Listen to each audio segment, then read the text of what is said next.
est-ce que l'intelligence artificielle est une menace pour l'humanité ? Tu as sans doute entendu parler de ChatGPT, ce genre de choses, d'intelligence artificielle. Tu vois, même moi qui suis au fin fond d'une jungle au Panama, dans le nord du Panama, j'en ai entendu parler et j'ai des gens autour de moi qui en ont entendu parler.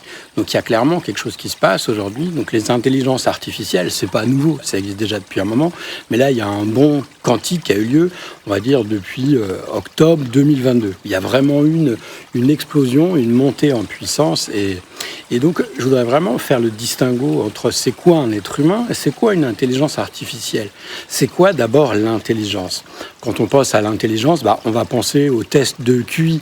Un test de QI, ça détermine ton intelligence. Mais c'est juste une forme d'intelligence. Ton QI, ça mesure ta capacité à résoudre un type de problème, un type de question que l'être humain peut se poser. Et donc l'intelligence artificielle, c'est pareil. De quelle intelligence parle-t-on ? Parce qu'il existe plein d'autres intelligences. Une intelligence artificielle qui est capable de résumer un texte, c'est ce que fait ChatGPT. Il peut résumer des textes, il peut en produire. En fait, c'est un modèle qui a été entraîné à partir de 10-20% du contenu du web. En gros, tu peux imaginer qu'il a aspiré Wikipédia, qu'il a structuré d'une certaine manière, alors pas que Wikipédia, bien d'autres corpus de données. Ils les ont aspirés, ils les ont réorganisés, et après, en gros, ils sont capables de te les recracher. Ils sont aussi capables d'analyser des textes, de les comprendre, et puis de te les restituer sous certaines formes, et ils sont aussi capables de faire preuve d'une certaine forme de créativité. Voilà, finalement, l'intelligence de ChatGPT. Alors quand tu penses à toi en tant qu'être humain, petite merveille, eh bien en tant qu'être humain, tu as bien plus que ce genre d'intelligence. Ok, tu sais faire des additions, des soustractions, résumer un texte, le comprendre, ok. Donc ça, on va dire, tu es à peu près sur le même plan que ChatGPT, je dirais même inférieur, parce que forcément, ChatGPT a avalé des milliards ou des millions de livres, plus de livres que jamais tu ne pourras lire dans ta vie. Ça, c'est sûr, sur ce point-là, tu pourras pas lutter parce que tu lui poses une question sur n'importe quel sujet. Elle a été entraînée à peu près sur tous les sujets, donc elle aura les données et toi, ça te demandera du temps pour arriver à récupérer ces données, les synthétiser, les organiser d'une manière qui soit compréhensible ou utile pour ton champ de recherche. Donc là, c'est une véritable révolution, tu vois.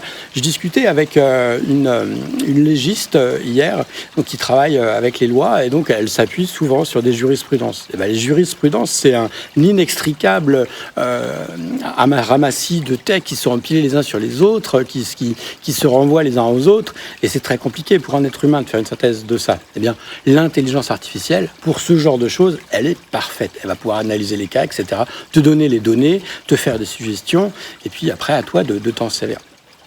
Donc, dans ce cas-là, est-ce qu'on peut dire qu'il y a vraiment une menace ? Alors, c'est sûr qu'il y a certains métiers qui vont disparaître. Si, par exemple, tu étais rédacteur web, eh bien, tu produisais... moi, je travaille avec des rédacteurs web pour mon activité sur le business en ligne. Eh bien, je travaillais avec des rédacteurs web et quand tu payais un texte 25 ou 10 $, eh bien, maintenant, tu peux le produire pour $1. Donc, un texte de même qualité. Je ne te parle pas d'un essai philosophique, je te parle juste de textes de base dont on a besoin. Donc là, par exemple, ça, c'est un métier qui va disparaître. Le métier soit il va disparaître, soit il va s'adapter. Parce que, par exemple, ce que ça peut très bien devenir, eh bien, c'est que le rédacteur va s'appuyer finalement sur ces outils-là pour démultiplier sa productivité. Finalement, c'est un peu comme le traitement de texte. Plus personne, sauf peut-être des artistes, tape à la machine à écrire aujourd'hui ou écrit à la main. On utilise tous un traitement de texte. Pourquoi ? Parce que ça va beaucoup plus vite, c'est beaucoup plus puissant. Donc, on est dans le même ordre de grandeur. Un autre domaine, c'est dans la construction, tu vois. Avant, on vissait tout à la main. Maintenant, on utilise des visseuses et on ne peut pas revenir en arrière. Et ça a même modifié les procédés constructifs, tu vois. Avant, on utilisait plutôt des clous qui étaient plus faciles à enfoncer, mais moins résistants à l'arrachement. Maintenant, on utilise des visseuses. On peut pas visser toutes les... Moi, j'ai construit une maison avec du bois, une ossature bois. Tu peux pas faire ça à la main. Donc, il faut forcément une visseuse. Donc ça, c'est un des changements. Donc, si on revient à l'être humain. Donc, dans être humain, il y a deux parties. Il y a être et humain.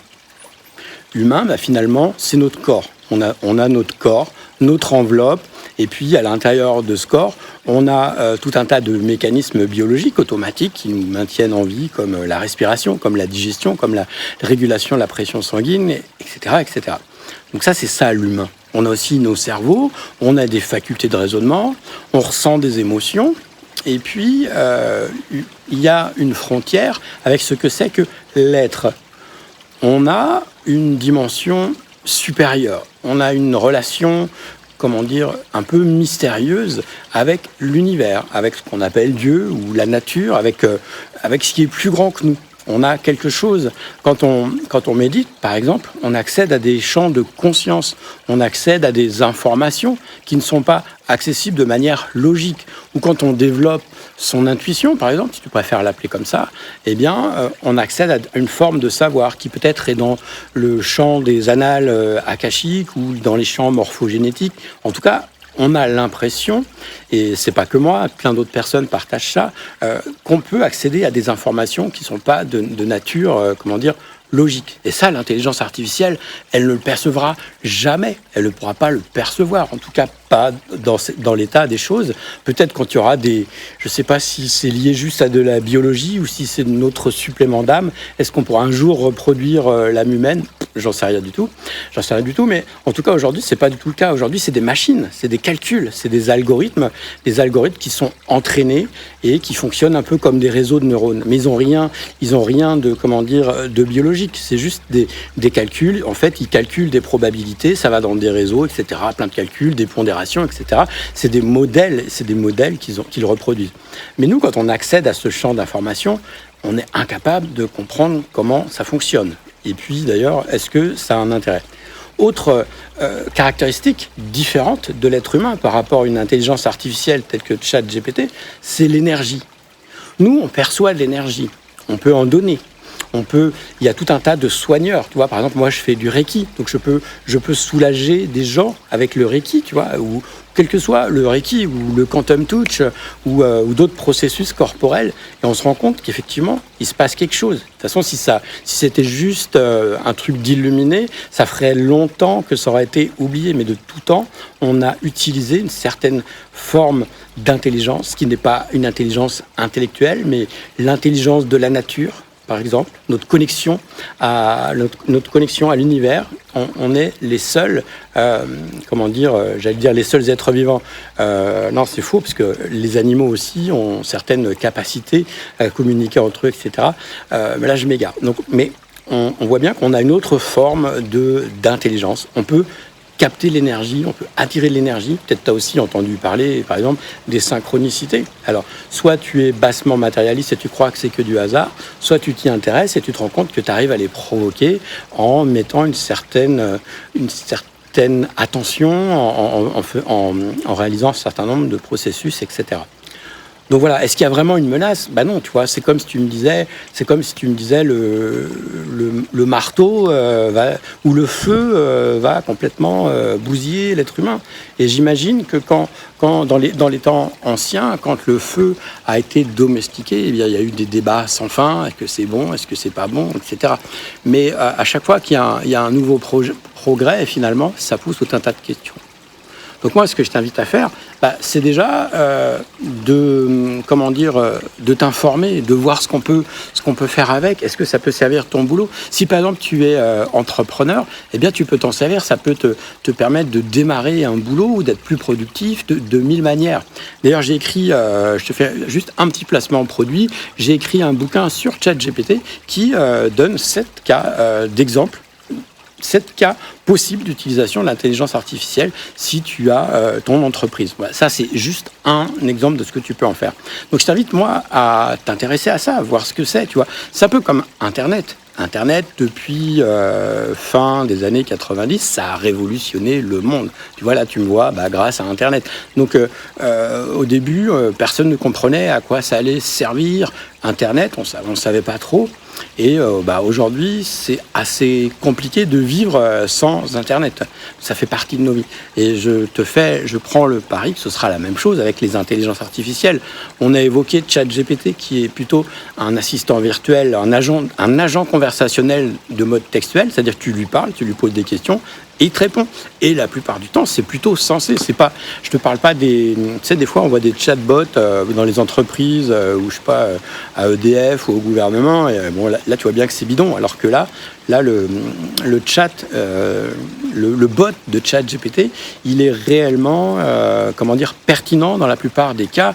Et tu pourrais très bien être mis en face de lui sans te rendre compte que tu parles à une machine plutôt qu'à un être humain. Donc ça a vraiment changé les choses. C'est pour ça que je t'encourage à t'y intéresser, au moins pour comprendre comment ça marche et pas être complètement largué quand tes enfants ou tes petits-enfants diront « Mais c'est quoi ChatGPT ou l'IA ?» tu vois. Et vois si ça peut te servir à quelque chose. Voilà. Donc, est-ce qu'il y a un danger ? En fait, le danger, ce serait de penser que ChatGPT ou que l'intelligence artificielle a une conscience. Elle n'a aucune conscience, elle n'a pas conscience d'elle-même. Elle n'a pas non plus de corps, elle n'a pas une partie humaine comme nous. Tu vois, si je me pince, là, je ressens quelque chose. L'intelligence artificielle, je ne sais pas, si tu débranches un disque dur, tu ne vas pas lui faire mal. Peut-être que si elle est bien conçue, elle va résister à certaines pannes, mais c'est tout, tu vois. Donc ça n'a vraiment... C'est juste, en fait, on appelle ça intelligence artificielle et ça a un peu tendance à m'énerver. Pour moi, ce serait plutôt, c'est des programmes, quoi. Oui, quand je te dis un programme, alors un programme, c'est bête, mais il y a des programmes plus ou moins sophistiqués. En fait, l'intelligence artificielle, c'est juste des programmes extrêmement sophistiqués. Et dit comme ça, tu vois, c'est beaucoup moins impressionnant. N'est-ce pas ? Dis-moi ce que tu en penses en commentaire. N'oublie pas non plus de t'abonner à cette chaîne, de mettre un like. Ça fait longtemps que j'ai pas fait de contenu, mais là je trouvais important de prendre la parole sur ce sujet. Donc en description, tu trouves mon bouquin si tu veux te rendre compte un peu plus concrètement, si tu peux en faire quelque chose pour toi, dans ta vie, pour ton business. Je te dis à très bientôt. Si tu as des questions sur l'intelligence artificielle, si ça te pose question, n'hésite pas à mettre un commentaire et je te répondrai avec grand plaisir. Je te dis ciao, à plus. Et moi, je profite de la nature et du bruit de la source.